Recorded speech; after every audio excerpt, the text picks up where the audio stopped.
The opening scene features a beautiful woman named Laura Burney, who is enjoying her time on the beach. She seemingly has an idyllic life and the perfect marriage with her husband Martin, who is a successful Boston investment counselor. They live in a massive summer villa near a beach. One day, the two get well dressed and attend a social gathering. Despite being with different groups of friends, their chemistry seems to be going on as they keep gazing at each other. After the event, the two return back home and make out. Life is awesome. The end. The next morning, Martin notices a misplaced towel in the bathroom, so he brings Laura there and reminds her not to make such a mistake again, afraid of the consequences. Laura then rechecks everything in the kitchen, even aligning the food cans with utmost accuracy. Later on, Martin goes out to meet a neighbor who praises Laura's beauty, saying that he has seen her numerous times, looking out of the window. "Say my wife is hot again and I slap you," says Martin. Following this, they talk about the neighbor's boat, and Martin expresses his fondness for sailing. Hearing this, the neighbor invites him and Laura for an evening sail. Martin agrees, despite knowing that his wife is afraid of water and that she can't swim. Martin then returns home and slaps Laura hard. Oh man, he does slap, before kicking her as well. He is enraged that someone else is having pleasure in seeing his wife. At this point, it's revealed that beneath Martin's charming, handsome exterior, there is an obsessive and controlling person who's been physically, emotionally, and sexually abusing Laura throughout all of their nearly 4-year marriage. In the aftermath of the assault, Martin, in a recurring pattern, apologetically showers her with flowers and gifts. This time he gives her a red dress as a gift. He undresses her and makes her wear that dress. It seems clear that she is not comfortable with this treatment. Shortly thereafter, he again forces himself onto her, and her face says everything by now. The following day, during lunch, Laura expresses her wish to do a full-time job in a library, but Martin doesn't allow her, pointing out that she's already working as a part-timer at a bookstore. She then mentions how she wasn't even allowed to visit her mom's funeral 6 months ago. In response, Martin tells her not to argue because he doesn't want to ruin the mood for the night. In the next scene, the couple and the neighbor set out for the sail. Before long, a severe storm unexpectedly rolls in, causing Martin and the neighbor to struggle to control the vessel. At one point, the boat hits a large wave, which sweeps Laura overboard. This freaks Martin out, and he starts searching for her in the water while screaming her name. After an extensive Coast Guard search, they only find her safety vest, and Laura is presumed dead from drowning. Later, Martin returns home and rages out, blaming himself for the loss of his wife, as he should. The next day, a funeral procession takes place, but Martin is still in disbelief. In an unexpected turn of events, Laura is revealed to actually be alive. Flashbacks show that she jumped overboard and swam through the water, thanks to the secret swimming classes she took while pretending to go to her job. Upon surviving the storm, she rushed back home, grabbed a bag that she had already prepared, and donned a wig before boarding a bus. It turns out that she had it all planned in order to escape her husband's abusive and obsessive acts. And she lived happily ever after. The end.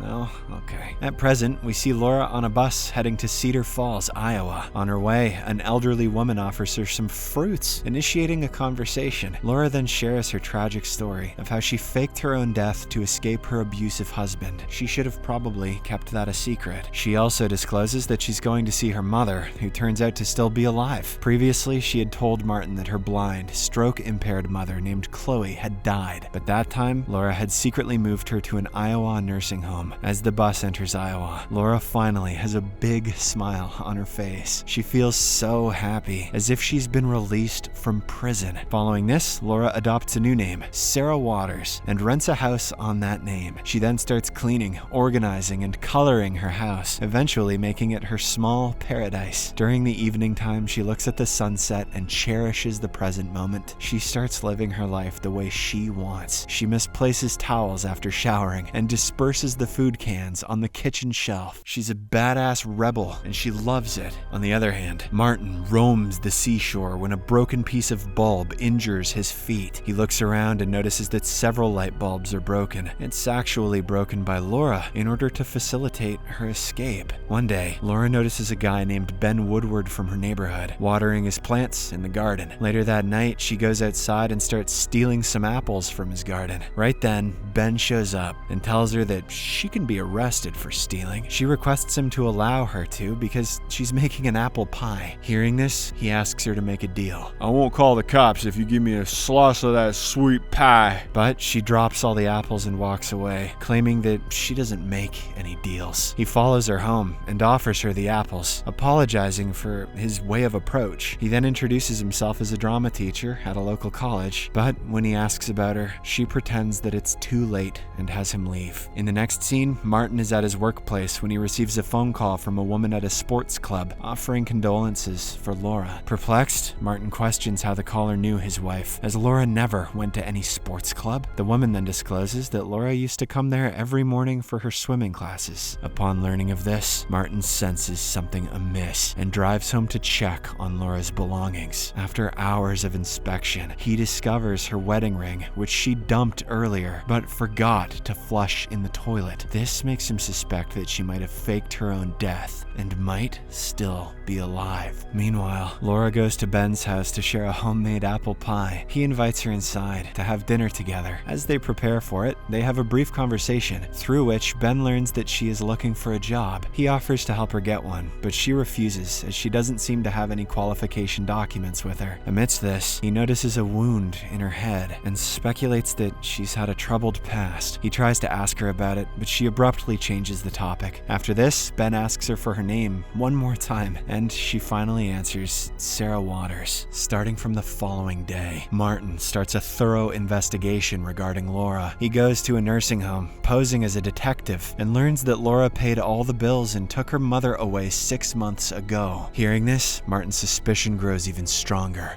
obviously. He then hires a private investigator and offers him a huge sum of 20,000 big buggies if he manages to find her. In Iowa, Ben helps Laura in securing a job at a library. As they walk out, he asks for her real name. He doesn't believe that Sarah is her name because she won't answer when he calls her by that name. Regardless, Laura doesn't tell him the truth and says that she may just not have been listening. At this point, Ben confesses that he likes her and asks her to give him a chance. However, Laura, who has a traumatized past, doesn't want to be in any relationship, so she turns him down. A few days later, the entire town is celebrating Independence Day. Amidst the crowd, Ben spots Laura and apologizes to her for the earlier incident. However, she suggests that they forget everything. She then opens up about her mother, whom she hasn't seen in 6 months. On the same evening, Ben invites Laura to his studio, where they share a joyful time together. He lets her try different drama costumes, and they engage in a romantic dance to a song. It appears that they are enjoying each other's company and are bonding really well. The atmosphere eventually takes a romantic turn as they share a kiss. But when Ben attempts to escalate the intimacy, Laura is reminded of her traumatic past, making her feel really uneasy. As a result, she resists and pushes him away. In the meantime, Martin locates Chloe at a new nursing home, which finally confirms his suspicions. Evil douchebag closing in. The next morning, Ben is sitting outside his house wearing a sad expression and blue balls. Shortly after, Laura comes to him and starts talking about her abusive husband. She also reveals how she faked her own death in order to escape from him. In response, Ben reassures her safety and provides a consoling hug. Later on, he assists Laura in disguising herself as a man before she goes to visit her mother in the nursing home. She approaches her mother with a lullaby that she used to sing to her as a child. Chloe is delighted to meet her daughter after so long. As they converse, Laura reveals that she left Martin and that she is now living a happy life. She also tells her about Ben and his profession as a drama teacher. That sounds like he doesn't make any money, dear. Meanwhile, Martin is also at the nursing home, trying to gather information about Chloe's visitors. As he goes to drink some water from a fountain, there's Laura in front of him. However, he doesn't recognize the disguised version of her. Just as Laura leaves, a staff member tells Martin about a visitor. He then rushes outside to stop her, but she has already driven away. Laura returns home, and she is so happy that she jumps into Ben's arms and kisses him. Afterwards, Martin poses as a police officer to Chloe. He fabricates a threat towards Laura and says that they have to find her immediately. The old lady, who needs to stop falling for costumes, doesn't know where to find her, but she tells him about Ben, who works as a drama teacher in Cedar Falls College. With this information at hand, Martin locates Ben and starts tailing him secretly. Later that evening, Martin follows Ben to an amusement park where he finally sees Laura. He is filled with jealousy and anger when he witnesses the two kissing.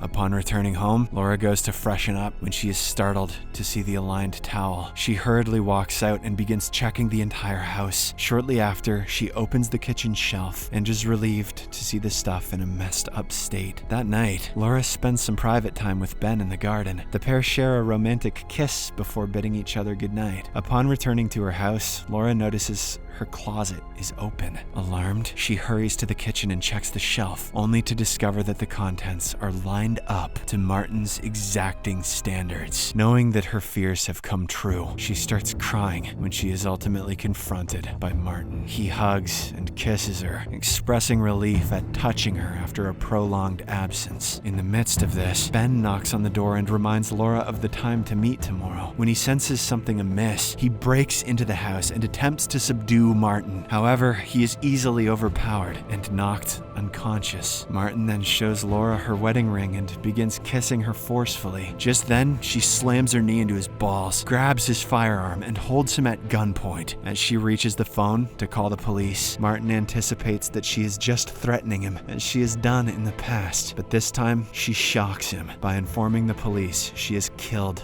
an intruder. Moments later, she shoots him 3 times in the chest, causing him to collapse to the ground. Following the incident, Laura breaks into tears when Martin suddenly wakes up like a zombie and aims the gun at her in a desperate attempt to kill her. Fortunately, the gun clicks empty and he succumbs to his wounds. The movie ends as Laura and Ben embrace and wait for the police to arrive. Subscribe for more videos like this, turn on notifications, and leave a like to help the channel out. Thank you for watching.